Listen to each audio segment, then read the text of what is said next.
왔습니다. 이번 주가 이제 더위가 그친다는 처서가 있으니까 이제 더위가 많이 가실 것입니다. 더욱 건강하시기를 축복합니다. 옆 사람과 더 인사하시겠습니다. 반갑습니다. 축복합니다. 사랑합니다. 네, 오늘 설교는 우리 인생이 광풍을 만났을 때라는 제목으로 은혜를 나눠보려고 합니다. 살다 보면 광풍 같은 상황을 만날 때가 있습니다. 강풍이 아니라 광풍인데요. 한자를 보면 미칠 광자를 씁니다. 그래서 사전에 보면 미친 듯이 사납게 휘몰아치는 거센 바람이라는 뜻을 가지고 있습니다.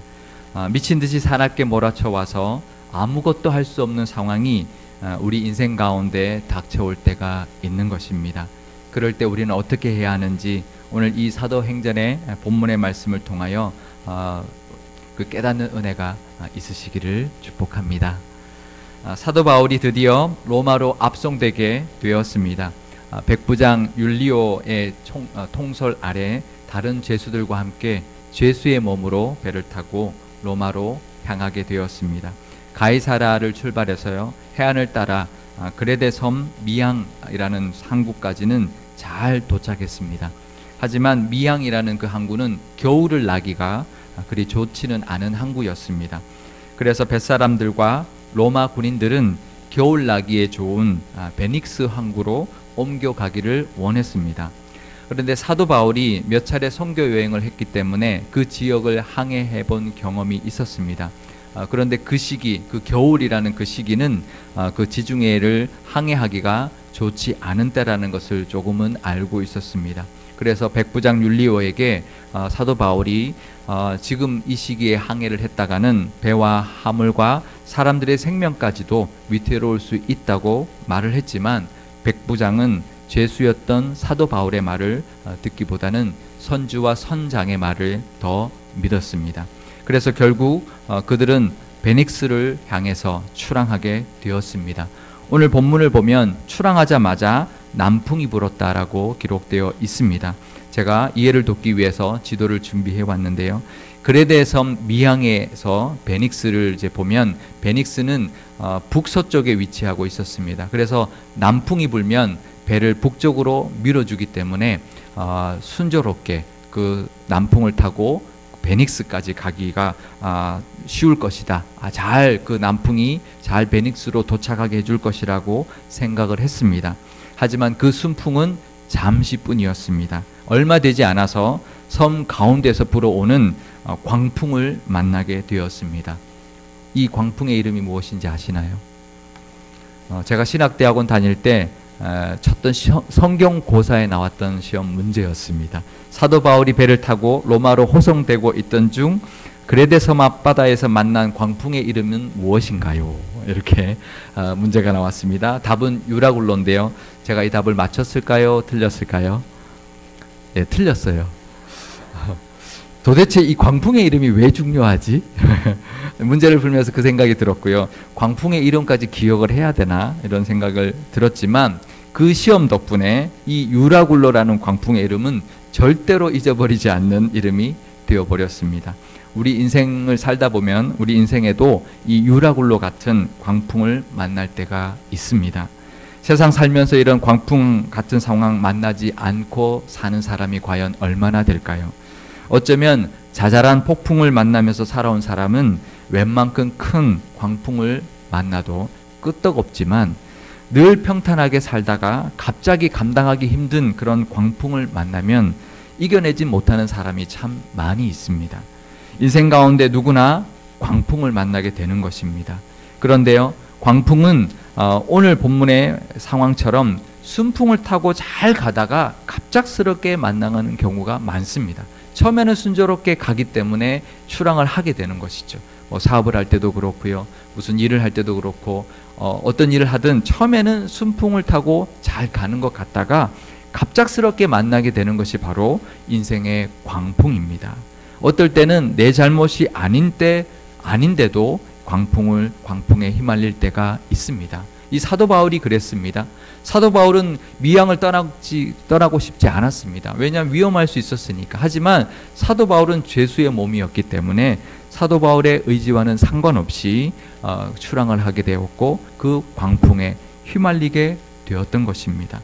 사도행전 27장 18절에서 20절 말씀을 제가 읽어드리겠습니다. 우리가 풍랑으로 심히 애쓰다가 이튿날 사공들이 짐을 바다에 풀어버리고 사흘째 되는 날에 배의 기구를 그들의 손으로 내버리니라. 여러 날 동안 해도 별도 보이지 아니하고 큰 풍랑이 그대로 있음에 구원의 여망마저 없어졌더라. 그런데 사도 바울이 만난 이 유라굴로 광풍은 얼마나 심했느냐 하면은요, 출항한 지 하루 만에 그 싣고 있던 짐을 다 바다에 버렸다는 것입니다. 그리고 사흘째 되는 날에는 배의 모든 기구까지도 버려야 할 정도로 심각한 광풍이었습니다. 그러니까 출항한 지 3일 만에 모든 것을 다 버린 거예요. 식량만 남겨두고 배에 실려 있는 모든 것을 다 버리는 그 정도로 심각한 광풍이었고요. 해도 보이지 않았고 별도 보이지 않았습니다. 보통 뱃사람들은 해와 별을 보고 방향과 위치를 잡습니다. 그런데 베테랑 뱃사람들조차도 자신들이 지금 어디에 있는지, 지금 어디로 가고 있는지도 알 수 없는 그런 상황이 되어버렸습니다. 출항 3일 만에 전혀 살 희망까지도 가질 수 없는 지경까지 만들어 버렸습니다. 우리 인생에 몰아닥친 광풍도 우리가 손 한 번 쓸 수 없을 정도로 거침없이 밀려와서 순식간에 모든 것을 잃어버리게 만들 때가 있습니다. 저에게 그런 일이 있었을까요? 없었을까요? 저에게도 있었습니다. 누구에게나 있는 일입니다. 한 예를 들면은요, 저희 가정이 유학을 준비했죠. 제가 유학을 준비했는데요. 처음에는 순풍 단 것처럼 모든 것이 순조롭게 계획대로 잘 되었습니다. 유학 준비하는 동안 결혼도 했고요. 아름다운 우리 아내를 만나서 결혼도 했고요. 또 좋은 학교에서 입학 허가도 받았고요. 그 학교에 가서 또 석사 때 교수 밑에서 일도 하게 되었습니다. 그런데 그 순풍은 멈추고요. 광풍이 불어오기 시작했습니다. 우리가 결혼했고 또 유학 가서 어느 정도 자리를 잡았으니까 임신을 하게 됐는데 첫 아기가 유산이 되었습니다. 보통 유산은 뭐 많이들 하기 때문에 뭐 그러려니 할 수 있겠지만 그 미국 의사가 어떻게 했는지 갑자기 피가 퐁퐁퐁 솟아나오기 시작했고요. 911 응급대원들이 병원에 들이닥쳐서 여러 명의 그 응급대원에 실려서 저희 아내는 응급실로, 가까운 그 큰 병원 응급실로 실려가 버렸습니다. 따라가 봤더니 조금만 늦었으면 큰일 날 뻔한 상황이었습니다. 마침 그 대학병원이 그 산부인과 바로 옆에 있었으니 망정이지, 조금만 멀리 있어서 조금만 늦게 도착했으면 과다출혈로 죽을 뻔한 상황까지 이르렀습니다. 그리고요, 교수를 석사 때 잡았기 때문에 함께 했던 그 프로젝트가 5년짜리 프로젝트였는데요. 얼마든지 석사를 마치고 박사로 넘어가는데 아무런 문제가 없었습니다. 그런데 그 프로젝트가 중도에 중단되고 말았습니다. 그 학교가 꽤 좋은 학교였기 때문에 프로젝트가 중단되는 일이 없었고요. 그 이후에 그 교수는 프로젝트를 잡지를 못했습니다. 다른 교수들도 마찬가지였습니다. 하나님께서 그 학교에, 그 과에 있는 교수들의 프로젝트를 다 중단시켜 버리셨던 것입니다. 저를 훈련시키려고 그 과 교수들의 프로젝트가 다 중단이 돼 버렸어요. 하나님께서 그렇게 막으셨던 것입니다. 어떻게 할 수가 없는 거예요.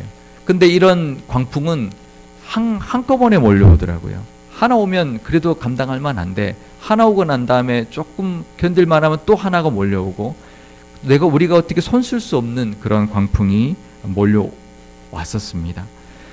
이런 유라굴로 같은 광풍이, 이런 절망적인 상황이 엄습해 올 때 우리는 어떻게 해야 할까요?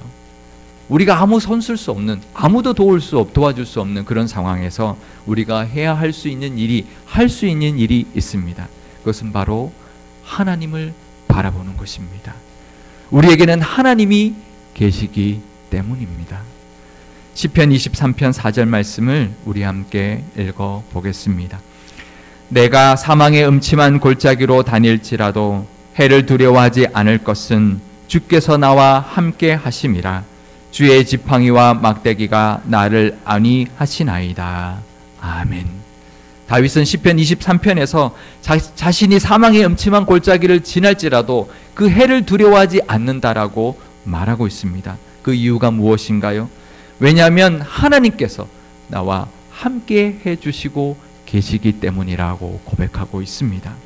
우리는 광풍을 만나면 그 순간에는 하나님이 나와 함께 하지 않는다라고 생각이 듭니다. 마치 하나님이 나와 멀리 떨어져서 나를 그냥 지켜만 보고 계신다라고 생각할 때가 있습니다. 하지만 그렇지 않습니다. 오히려 그럴 때 하나님께서는 더 우리와 함께 해 주시는 분이십니다. 한번 생각해 보십시오.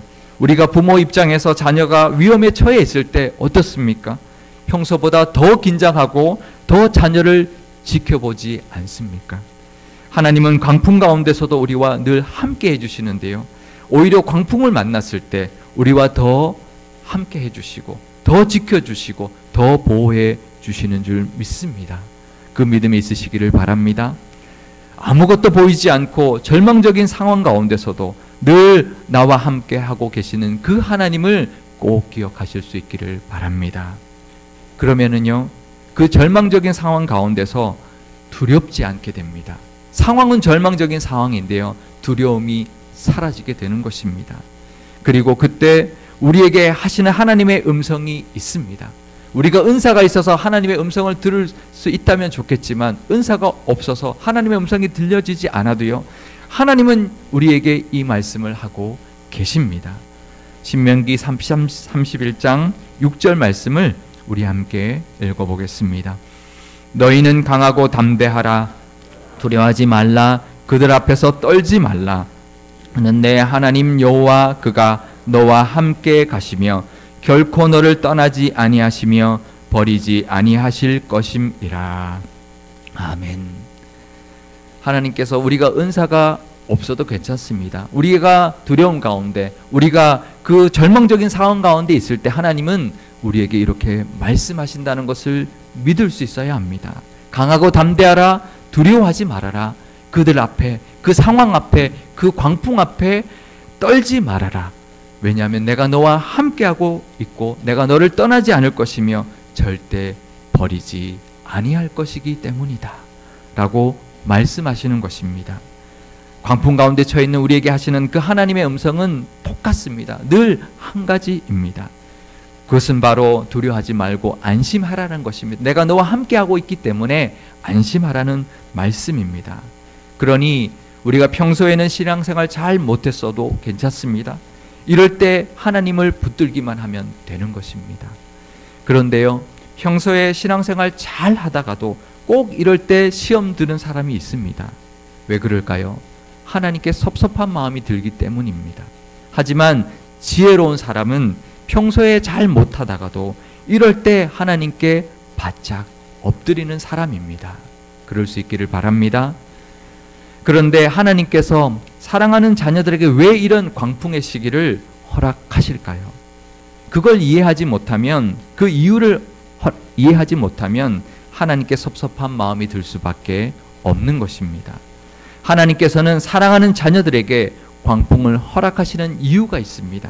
그것은 하나님께서는 우리가 더 강해지기를 원하시기 때문입니다. 인생 살면서 광풍 좀 만나봐야 강해지거든요. 하나님은 사랑하는 자녀들이 강하게 자라나기를 바라시기 때문입니다.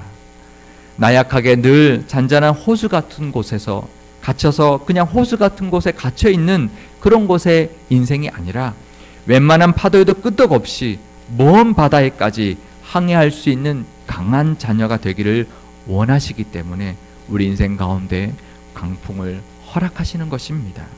우리 인생의 광풍은 우리의 믿음을 더 크게 만들어 주고요, 우리의 신앙이 더 깊어지게 만들어 줍니다. 사도행전 27장 23절에서 24절 말씀을 제가 읽어드리겠습니다. 내가 너희를 권하노니 이제는 안심하라. 너희 중 아무도 생명에는 아무런 손상이 없겠고 오직 배뿐이리라.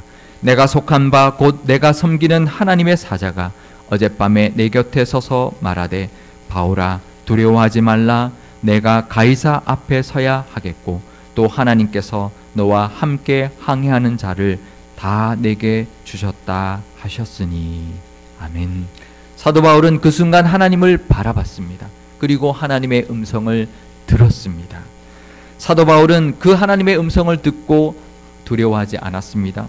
그뿐만 아니라 확신에 찬 목소리로 배에 타고 있는 모든 사람들에게 하나님이 우리 모두를 지켜주실 것이라고 선포하였습니다. 그러면 그 믿음으로 선포하고 그 믿음을 가졌다면 광풍이 금방 사라졌겠죠. 어떻습니까? 우리 인생 살아보니까 광풍이 왔을 때 하나님을 믿는 믿음을 붙들었을 때 그 광풍이 금방 사라지던가요? 아닙니다. 광풍은 금세 사라지지 않습니다. 여전히 죽을 것 같이 우리를 몰아칠 때가 있습니다. 항해를 한 지 10나흘째가 될 때까지 광풍은 그치지가 않았습니다.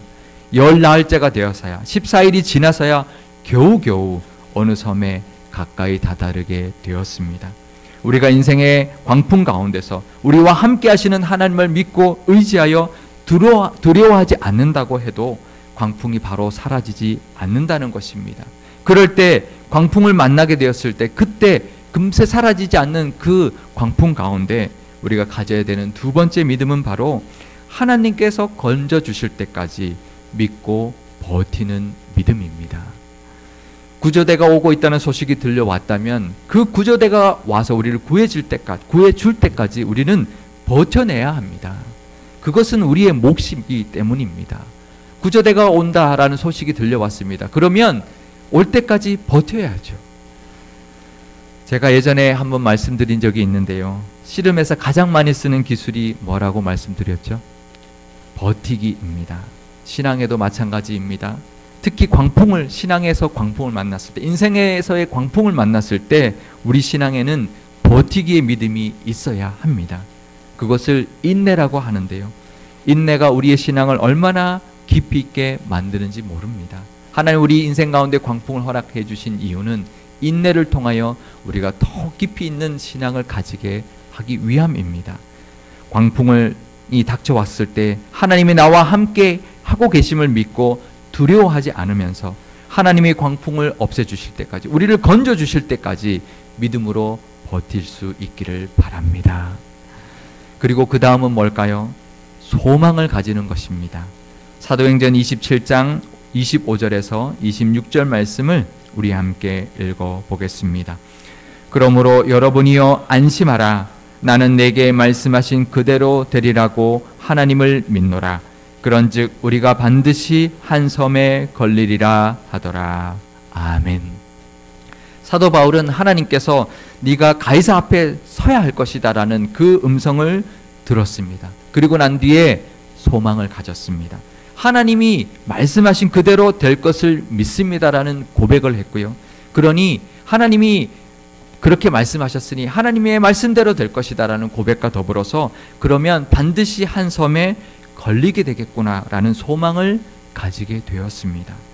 우리가 광풍을 만났을 때 절망할 것이 아니라 하나님이 우리와 함께 하시는다는 그 믿음으로 소망을 가지는 데까지, 하나님이 걸리게 해주시겠구나, 하나님이 건져주시겠구나라는 소망을 가지는 데까지 나아가셔야 합니다.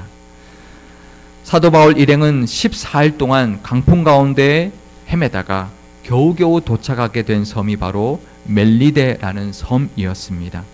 지도를 다시 보여드리겠는데요. 이 지도를 보면은 이 섬은 로마 두 번째 지도인데요. 이 멜리데라는 섬은 로마 본토 아래에 있는 남쪽에 있는 바다에 있는 아주 작은 섬이었습니다. 그러니까 사도 바울 일행들 그 배는 광풍으로 헤매고 있었지만 하나님께서는 그 광풍 가운데 절망적인 상황 가운데서도 사도 바울을 로마의 앞바다까지 이끌고 가셨던 것입니다. 우리는 보통 광풍을 만나면, 인생의 광풍을 만나면 마치 내 인생이 멈춘 것 같고 마치 내 인생이 후퇴하는 것 같습니다. 남들에게 뒤처지는 것 같이 느껴집니다. 하지만 하나님은 사도 바울을 그 광풍의 힘으로 밀어서 순식간에 로마 앞바다까지 이끌어 가 주셨다는 것입니다. 우리는 광풍 때문에 뒤로 밀려가는 것 같고 뒤처지는 것 같고 후퇴하는 것 같지만 하나님께서는 그 광풍을 통하여 뒤처지게 하는 것이 아니라 오히려 더 우리로 하여금 밀어서 더 빠르게 도착하게 해 주실 것입니다. 사도행전을 묵상하면서 제 마음속에 남게 된 단어가 하나 있는데요. 그것은 바로 이끄심이라는 단어였습니다. 우리가 아무리 계획해도요, 하나님의 이끄심이 있어야 된다는 것을 깨달았고요. 우리가 미처 계획하지 못한 것도 하나님께서 이끌어 주시는 이끄심의 은혜가 있다는 것을 깨닫게 되었습니다. 그리고 광풍을 만났을 때에도, 절망적인 상황 가운데서도 하나님의 이끄심의 은혜는 여전히 우리에게 있다는 것을 이 사도 바울의 로마행을 통하여 발견하게 되었습니다. 우리는 이 절망적인 상황 가운데는 이끄심이 없다고 생각합니다. 하나님 가만히 있다고 생각합니다. 하지만 절망적인 상황 가운데서도 하나님의 이끄심은 늘 우리와 함께하고 있다는 것을 깨닫게 되었습니다. 이 하나님의 이끄심에 대한 믿음이 있으시기를 바랍니다. 이 이끄심은 우리 인생 가운데 광풍을 만나 죽을 것 같이 절망적인 상황 속에서도 끊이지 않고 계속되고 있다는 것을 꼭 기억하시기를 바랍니다.